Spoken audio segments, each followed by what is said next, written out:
मेरे पति मुझसे 20 साल बड़ा था। हम आपस बहुत लड़ते झगड़ते थे।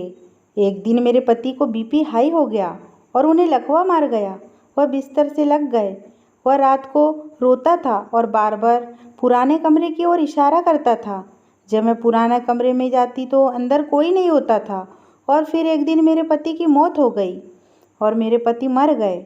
पति के मरने के बाद तीसरे चौथे दिन मैं पुराने कमरे की सफाई कर रही थी और पुराने कमरे की सफाई करते हुए मेरी जान ही निकल गई, क्योंकि पुराने कमरे में तो मेरा पति।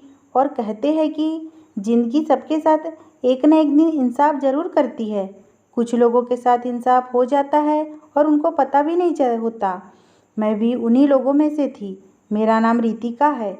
मैं बहुत ज़्यादा खूबसूरत थी। मेरे माँ बाप ने मेरी शादी एक सरकारी नौकरी वाले से करवाई थी, जो एक बहुत ही अच्छे पद पर था, लेकिन मुझसे 21 साल बड़ा था और उसके सर पर एक भी बाल नहीं था। हम लोग जब भी साथ साथ बाहर जाते तो हमें देखकर लोग समझते कि मैं उसकी बेटी हूँ। उसने मुझे कहा कि मैं ज़्यादा से ज़्यादा खाना खाऊं और अपना वज़न बढ़ा लूँ, जिससे कि मैं भी उसके कुछ कुछ बराबर लगने लगी। मैंने मजाक में कह दिया कि आप अपना वज़न कम कर ले, और अगले ही पल उसने मेरे मुंह पर एक थप्पड़ मार दिया। अभी हमारी शादी को 4 ही दिन हुए थे और उसने मुझ पर हाथ उठाया।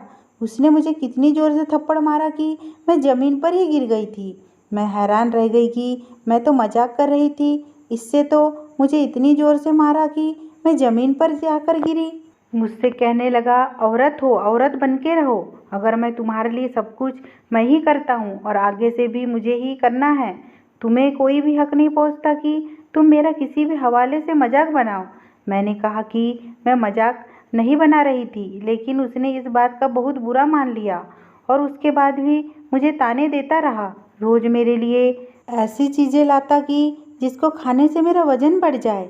कभी चाउमीन, कभी बर्गर, पता नहीं क्या क्या सारा बाहर का उल्टा सीधा खाना मुझे खिलाने लगा। यहाँ तक कि मेरा पेट खराब होने लगा, लेकिन उसने कहा कि अगर तुम खाऊंगी तो यही सब खाऊंगी, नहीं तो कुछ भी नहीं खाऊंगी। उल्टी सीधी चीज़ें खाने से मेरा वज़न तो बढ़ गया। अजीब तरह से मैं बहुत बुरी लगने लगी थी। सब लोग मुझसे कहा करते थे कि शादी के बाद तुम्हें क्या हो गया है, अच्छी भली तुम खूबसूरत हुआ करती थी, इतने जल्दी वज़न बढ़ा लिया। लोगों को बताने की भी क्या इजाज़त नहीं दी थी। मेरे पति ने शादी के चौथे दिन ही मुझ पर हाथ उठाया। मेरे माँ बाप को गालियाँ और ताने दिया करता था। मुझे बिल्कुल भी इज्जत नहीं दी। मेरी ज़िंदगी बहुत ही बुरी गुजर रही थी। मेरा पति मुझे बिल्कुल भी इज्जत नहीं देता था। मैंने सोचा कम से कम मेरे खर्चे तो उठाएगा, लेकिन अब उसने मुझे कहना शुरू कर दिया था कि अगर पैसे चाहिए तो तुम अपनी नौकरी सिर्फ कर लो। मेरी ज़िंदगी में सुकून नहीं था। हमेशा किसी न किसी बात पर लड़ाई करता ही रहता था। मैंने स्कूल में नौकरी करना शुरू कर दी। मेरी हालत इतनी बुरी थी, कभी कभी तो स्कूल के बच्चों के सामने ही रोना शुरू कर देती थी। बच्चे हैरान हो जाते कि टीचर को क्या हो गया है। वह मुझसे पूछते कि, लेकिन मेरे पास कोई जवाब नहीं होता था। मेरा कोई ऐसा नहीं था जिसे मैं अपने दिल का दर्द दिखाती। बहुत ही पुरानी गिरी हुई सोच का मालिक था। एक औरत के साथ सख्ती से पेश आना, वो तुम्हारी इज्जत नहीं करेंगी, नहीं तो। इसलिए मैं अपनी पत्नी को मारता पीटता, मैं उसके साथ सख्ती करता हूँ। वो अपने दोस्तों के सामने भी मेरी बेइज्जती करता। अभी तक हमारा कोई बच्चा भी नहीं हुआ था। मैं बहुत ही परेशान रहती थी। लोगों से झूठ बोलना पड़ता था कि मैं बहुत खुश हूँ, नहीं तो लोगों को मौका मिल जाता बातें बनाने का। पता नहीं उनको मुझसे क्या दुश्मनी थी। अपने पति को मनाने की हर मुमकिन कोशिश करती। वह जो भी कहता है उसकी बात को मैं मान लेती, लेकिन चाहे उसकी जितनी भी बात मानो चाहे ना मानो, उसे मुझ पर गुस्सा ही करना था। तो मुझे ऐसा लगता था कि किसी और बात का गुस्सा मुझ पर निकाल रहा है, क्योंकि मुझ पर गुस्सा निकालने के बाद अपने दोस्तों के साथ बाहर चला जाया करता था। दोस्तों के साथ हंसी मजाक करता और बहुत ज़्यादा खुश रहता। कभी कभी उसके दोस्त घर पर भी आते थे। जब उसके दोस्त घर पर आते हैं तो मेरा पूरा दिन किचन में गुजर जाता, लेकिन मैं कोई शिकायत ना करती। फिर भी मैं उसके लिए बुरी थी। आखिर क्यों, मुझे समझ में नहीं आता था। कभी कभी मुझे लगता था कि मेरे घर को किसी की नज़र लग गई है या किसी ने जादू करवा दिया है। मेरा पति जिस ऑफिस में काम करता था वह वहाँ से खूब पैसा कमाया था। बार बार गाड़ियाँ बदलता, अपने सब शौक पूरे करता, लेकिन मेरी चीज़ों से उसे कोई मतलब नहीं था। मैं अपना खर्चा खुद ही पूरा करती थी। अब तो पूरे मोहल्ले में यह मशहूर हो गया था कि यह लोग आपस में लड़ाई झगड़ा करते हैं। एक दिन तो हमारे घर कुछ ज़्यादा ही लड़ाई झगड़ा हो गया। मेरे पति ने ज़ोर ज़ोर से चिल्लाना शुरू कर दिया। कहने लगा, कोई ढंग की सब्जी बनाकर नहीं रख सकती थी? ये दाल क्यों बनाई? तुम्हें पता है मुझे दाल बिल्कुल भी पसंद नहीं। मैंने भी गुस्से में कह दिया, जो कुछ खाना था वह घर में लेकर रख जाते, तभी तो बनाती। मेरे पास पैसे नहीं जो मैं बाजार से खरीद कर बनाऊं। मैंने इतना बोला था ही कि मेरे पति का गुस्सा और जोर पकड़ गया। वह गुस्से से कांपने लगा और बोला कि अभी के अभी मेरे घर से निकल जाओ। मेरे घर में अब तुम नहीं रह सकती। तुम मुझे शुरू से ही बिल्कुल भी पसंद नहीं हो। मैं तो तुम्हारे साथ मजबूरी में रह रहा था। मेरे पति को इतना ज़्यादा गुस्सा आ गया कि उसका बीपी हाई हो गया और उसको दौरा पड़ गया। मुझको समझ में नहीं आ रहा था कि उसे क्या हुआ है। उनकी हालत को देखकर मैं बहुत ज़्यादा डर गई थी। मैंने जल्दी से एम्बुलेंस बुलाई और मैं लेकर अस्पताल गई, लेकिन डॉक्टरों ने कहा कि बहुत देर हो चुकी है। आपके पति को लकवा मार गया है। अब यह ना चल सकते हैं ना बोल सकते हैं। उनका सारा शरीर बेकार हो गया है, सिवाय उनकी आँखों के और हाथ के 2-4 उंगलियों के अलावा उनका पूरा शरीर बेकार हो गया था। बहुत ज़्यादा गुस्सा करने की वजह से मेरे पति का बीपी हाई हुआ और फिर उसे लकवा मार गया। कुछ दिनों हमने उसे अस्पताल में रखा, फिर उसके बाद घर ले आए और अब मैं ही उसकी देखभाल करती थी। वो कुछ बोलता नहीं था और हिल भी नहीं सकता था, लेकिन मुझे उसकी आंखों में कोई भी शर्मिंदगी नज़र नहीं आती थी। जो कुछ हुआ उसमें मैं कुछ नहीं कर सकती थी, लेकिन उसकी हालत देखकर मैं भी दुखी थी। मैं नहीं चाहती थी कि उसके साथ सब कुछ हो। मैं एक भारतीय नारी थी, पर मैं ऐसा कभी नहीं चाहती थी कि मेरा पति को कोई नुकसान हो। चाहे पति कैसा भी हो, पति पति होता है। मैं पूरे दिल से अपने पति की सेवा करती, साथ के साथ नौकरी भी करती थी। मेरा सेवा भाव देखकर अब मेरे पति की आंखें कुछ कुछ बदलने लगी थी। शायद उसे एहसास हो गया था कि जिस पत्नी को उसने इतना भला बुरा कहा, मारा पीटा, उसने ही मुसीबत में उसका कितना साथ दिया, उसकी कितनी सेवा करती है। एक दिन मैं घर के कामों को जल्दी जल्दी निपटा रही थी कि तभी मेरे पति ने एक अजीब सा इशारा किया। अजीब सा इशारा इसलिए क्योंकि उसके जो भी इशारे होते थे उन्हें मैं खूब पहचानती थी। जैसे मुझे भूख लगी है, मुझे बाथरूम जाना है, लेकिन यह वाला इशारा थोड़ा अलग था। मेरा पति पुराने कमरे की तरफ इशारा कर रहा था। पहले तो मैं समझी ही नहीं, फिर जब मैं समझ में आया तो मैंने पूछा, पुराने कमरे की तरफ इशारा क्यों कर रहे हो? वहाँ क्या है? क्या वहाँ जाना चाहते हो? वहाँ जाने के नाम से भी मेरे पति ने ना इशारा किया, वो बार बार पुराने कमरे की तरफ इशारा किए जा रहे थे और मुझे कुछ भी समझ नहीं आ रहा था। मैंने कहा, मुझे आपकी बात समझ नहीं आ रही है। फिर वह चुप हो गए। मैंने घर में नौकरानी रख ली थी क्योंकि दिन भर मैं घर पर नहीं होती थी। पैसों की सख्त ज़रूरत होती थी, इसलिए नौकरी नहीं छोड़ सकती थी। अब मेरा पति तो काम पर जाता नहीं था। ऑफिस की तरफ से सब क्लियर हो गया था। कुछ फंड वगैरह मिलना था जिसमें अभी टाइम लग रहा था। फंड के लिए भी मैं रोज़ रोज़ ऑफिस में फ़ोन करती, लेकिन वहाँ लोग मुझे अलग ही कहानियाँ सुना दिया करते थे। मेरे पति का काम ऐसा था कि बहुत से लोग उसे जानते थे, उससे डरते थे। कुछ काम ऐसे होते थे कि मेरे पति के सिग्नेचर के बगैर पूरे नहीं होते थे और मेरा पति इसी बात का फ़ायदा उठाता था। जो लोग मेरे पति से फाइल पर दस्तखत करवाने आते, उनसे मेरा पति मोटी रकम वसूल किया करता था। लेकिन अब पैसा आना बिल्कुल बंद हो गया था। रिश्तेदार भी जो पहले हर वक्त आते थे और चिकनी चुपड़ी बातें करते थे और अपना मतलब निकालते थे, अब उन्होंने भी आना बंद कर दिया था। यहाँ तक कि फ़ोन भी नहीं करते थे।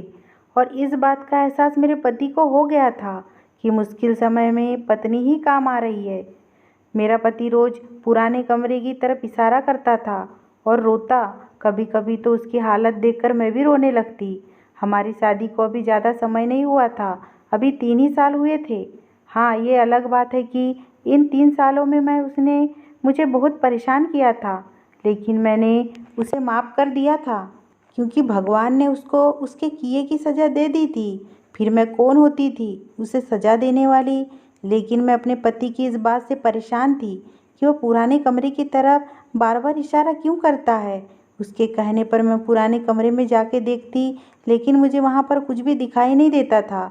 लेकिन कुछ तो था जो मेरा पति बार बार इशारा करता था, क्योंकि मृत्यु शैया पर पड़ा इंसान झूठ नहीं बोलता। एक दिन हमारे घर एक लड़की आई। वो खुद को मेरे पति की कज़न बता रही थी। मेरे पति से तो नहीं मिली।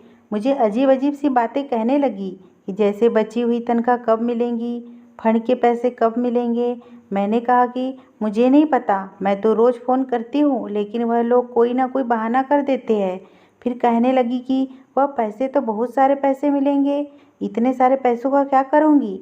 मैंने कहा उनका किसी भी बड़े अस्पताल में इलाज करवाऊँगी, हो सकता है ठीक हो जाए। मेरे पति की कज़न, जिसका नाम शिवानी था, कहने लगी इनको तो तनख्वाह भी अच्छी थी, रिश्वत भी लेते थे, फिर इतने सारे पैसे कहाँ गए, कहीं से दूसरी शादी तो नहीं कर रखी थी।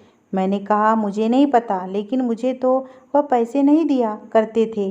कहने लगी कि ज़रूर उसकी कोई दूसरी पत्नी होगी। मैंने कहा अगर ऐसा होता तो अब तक वो सामने आ चुकी होती। शिवानी कहने लगी तुम ज़रूर झूठ बोल रही हो, सरकारी नौकरी थी, अच्छी तनख्वाह थी, रिश्वत भी लेता था, इतना पैसा घर में आता था तो वह जाता कहाँ था, ज़रूर तुमने छुपा कर रखा होगा। शिवानी की बात सुनकर मुझे गुस्सा आ गया। मैंने कहा मैं खुद नौकरी करती हूँ, तब कहीं जाकर मेरा खर्चा पूरा होता है। वह मुझे एक पैसा भी नहीं देते थे। अगर तुम्हें शक है तो तुम तलाशी ले लो, खुद ही ढूंढ लो उनके पैसों को, और उसकी दूसरी पत्नी को भी जब मिल जाए तो मुझे भी बता देना। इससे ज़्यादा मैं कुछ नहीं कह सकती। इतना सुनते हुए गुस्से से उठ खड़ी हुई और कहने लगी बहुत बदतमीज़ हो तुम, तुम्हारा पति भी बहुत बदतमीज़ था, तभी तो वह बिस्तर पर पड़ा हुआ है। यह कहते हुए वह गुस्से से पैर पटकती हुई चली गई। मुझे बहुत हैरानी हुई, कैसे कैसे लोग हैं इस दुनिया में। मेरे सर झटक दिया, क्योंकि मेरे पास और भी बहुत काम होते थे। शिवानी के बारे में मैंने अपने पति को भी बताया तो मेरी सारी बातें सुन रहा था और समझ रहा था। यह कुछ बोल नहीं सकता था, लेकिन उसकी आंखों में आंसू थे। उसकी आंखों को देखकर लगता था जैसे वह मुझसे बहुत सारी बातें करना चाहता है। मैं पूरे दिलो जान से अपने पति की सेवा करने में लगी हुई थी। डॉक्टरों से भी चेकअप कराती थी, लेकिन हर बार यही जवाब मिलता कि आप चाहे तो किसी दूसरे डॉक्टर को दिखा ले, लेकिन मुझे नहीं लगता कि आपके पति अब ठीक हो गए। डॉक्टर की बात सुनकर मेरी भी उम्मीद टूट रही थी। डॉक्टर हर महीने आते चेक करते, लेकिन यही कहते कि कोई उम्मीद नहीं है। मेरा पति अभी पुराने कमरे की तरफ इशारा करता और रोता रहता, तो हर वक्त परेशान रहता। खाना पीना भी बहुत ना के बराबर रह गया था। डॉक्टर का कहना था कि अगर आपके पति ऐसे ही परेशान होते रहेंगे तो दवा जल्दी असर नहीं करेंगी। एक दिन जब मैं सोकर उठी तो मैंने अपने पति को जगाया, लेकिन वह आंखें नहीं खोल रहे थे, लेकिन उसका पूरा शरीर ठंडा पड़ा था। मैंने जल्दी से डॉक्टर को फ़ोन किया। डॉक्टर आया तो डॉक्टर ने कहा कि यह तो रात को ही इस दुनिया से जा चुके हैं। मैं रोने लगी। डॉक्टर ने मुझे समझाया इसमें रोने वाली बात नहीं, बल्कि खुश होने वाली बात है, क्योंकि आपके पति की जो हालत थी उसमें उनका मर जाना ही अच्छा था, क्योंकि आपके पति बहुत तकलीफ़ में थे। फिर मैंने भी खुद को संभाला कि हाँ, डॉक्टर ठीक कह रहे थे, मेरे पति की तकलीफ़ कम हो गई थी उनके मर जाने के बाद। लेकिन जो भी हो, मुझे अपने पति के मरने का बहुत दुख था। वह जैसा भी था, कम से कम उसके रहते हुए खुद को सुरक्षित महसूस करती थी। पति के रहते हुए ऐसा लगता था कि जैसे मेरा भी कोई अपना है, भले ही नाम का हो, क्योंकि मेरी शादी करने के बाद मेरे माँ बाप तो आगे पीछे भगवान को प्यारे हो गए थे। इस दुनिया में अब मैं बिल्कुल अकेली रह गई थी। पूरा दिन अकेले घर में पड़े पड़े घुटती रहती थी, और इसी घुटन से बचने के लिए घर के कामकाज ढूंढ ढूंढ कर किया करती थी। नौकरानी मेरे साथ अब भी रहती थी। मैंने उसे नहीं निकाला था, कम से कम उसके साथ रहने से मेरा दिल लगा रहता था। मैं बाहर बहुत कम निकलती थी, बाहर का सौदा वगैरह ला दिया करती थी। एक दिन ऐसे ही घर के कामों में बिजी थी कि मेरे दरवाजे पर दस्तक हुई। नौकरानी ने जाकर दरवाज़ा खोला और कहा कि मुझसे कोई औरत मिलना चाहती है, उसके साथ एक बच्चा भी है। मैंने कहा उस औरत को अंदर ले आओ। जब वो अंदर आई तो मैंने उसे पहचानने की कोशिश की। हो सकता है मैंने कहीं देखा हो, लेकिन वह औरत जानी पहचानी बिल्कुल नहीं थी। फिर वह औरत जो बोली उसने मेरे सर पर आसमान गिरा दिया। कहने लगी तुम्हारा पति मेरा भी पति था, तुम्हारी शादी के 2-3 महीने बाद उसने मुझसे शादी कर ली थी और अब मैं अपना हक लेने आई हूँ। मुझे बहुत ज़्यादा दुख हुआ है। मेरे पति ने दूसरी शादी कर ली थी, तभी तो वह मुझसे प्यार नहीं करता था और ना ही मुझे इज्जत देता था। मेरा सारा गुस्सा उस औरत पर निकल पड़ा। गुस्से से मैंने उसे बोली, तुम्हें शर्म नहीं आती एक शादीशुदा मर्द को फंसाते हुए? तुम्हारी वजह से मेरी ज़िंदगी बर्बाद हुई। सिर्फ तुम्हारी वजह से मेरे पति ने मुझे मेरा हक नहीं दिया। दिन रात तड़पाया था। उसने मुझे एक एक पैसे को तंग कर दिया था, क्योंकि अपनी सारी कमाई तो तुम पर लुटा रहा था। जब वह बीमार हुआ था, जब वह बिस्तर पर पड़ा हुआ था, जब उसको तुम्हारी सेवा की ज़रूरत थी, तब उस वक्त यह हक कहाँ गया था? उस समय दिन रात एक करके सिर्फ मैंने ही उसकी सेवा की थी। मेरी बात सुनकर औरत बोली, मैं कुछ नहीं जानती, और देखो हमारे प्यार की निशानी अब बच्चा मेरे साथ है और अब मुझे मेरे बच्चे का हक चाहिए। सरकारी नौकर था, इतना पैसा कमाता है, बहुत पैसा होगा उसके पास, और उस दौलत में से मुझे मेरा हक चाहिए। और अब तो मरने के बाद उसकी पेंशन भी आती होगी। मुझे हर चीज़ में अपना हिस्सा चाहिए। मैंने गुस्से से कहा, मेरे पास कुछ भी नहीं है। जो भी कमाता था वह तुम पर ही तो लुटाता था। जाने तुम जैसी कितनी पर लुटाता था। मुझे एक पैसा भी नहीं देता था। अपना खर्च खुद नौकरी करके उठाती थी। यह घर भी किराए का है। मेरी बात सुनकर उस औरत को विश्वास नहीं हो रहा था। इतना पैसा कमाने वाला आदमी अपना खुद का घर भी नहीं छोड़कर गया। उसने पूरे घर की तलाशी लेनी शुरू कर दी, लेकिन पूरे घर में उसे कुछ भी नहीं मिला। आखिर में मुझे धमकाकर चली गई कि मैं कोर्ट तक जाऊंगी, लेकिन अपना हिस्सा ज़रूर लूँगी। हे भगवान, अभी और ना जाने कितने इम्तिहान बाकी है। मैं अपना सर पकड़कर बैठ गई। मैंने जल्दी से अपने पति के ऑफिस फ़ोन किया। मैं जल्द से जल्द सारा पैसा अपने कब्जे में करना चाहती थी। उस औरत के तेवर देखकर तो लग रहा था कि वह मुझे एक पैसा भी नहीं देने वाली, लेकिन ऑफिस में फ़ोन करके वो इधर उधर के चक्कर लगा लगा कर मैं तंग आ गई थी। लेकिन वह लोग पैसा देने का नाम ही नहीं ले रहे थे। अब तो मेरी नौकरी भी छूट गई थी। घर में पैसे की बहुत दिक्कत थी। धीरे धीरे हालत इतने ख़राब हो गए कि मुझे एक वक्त की रोटी भूखे ही सोना पड़ता था। मैंने अपनी नौकरानी को भी निकाल दिया था। कहा था कि मैं तुझे तनख्वाह नहीं दे सकती, तू कहीं और काम देख ले। भूखे रहने की वजह से मेरी सेहत खराब होती चली जा रही थी। बीमार हो जाती थी तो दवा भी नसीब ना होती। ऐसे ही पड़े पड़े खुद ही ठीक हो जाया करती थी। लेकिन मेरी सेहत बहुत ज़्यादा खराब हो चुकी थी। पूरा शरीर हड्डियों का ढांचा हो गया था। इस हालत में दूसरी नौकरी भी नहीं ढूंढ सकती थी। मेरी नौकरानी बहुत अच्छी थी। कभी कभी मेरे हालचाल लेने के लिए आ जाया करती थी और कुछ खाने पीने को भी दे दिया करती थी। एक दिन मकान मालिक आया, कहने लगा, घर का किराया दो, नहीं तो घर खाली कर दो। मैं बहुत गिड़गिड़ाई कि कहाँ जाऊँगी, लेकिन मेरा मकान मालिक बहुत ही फत्तर दिल आदमी था।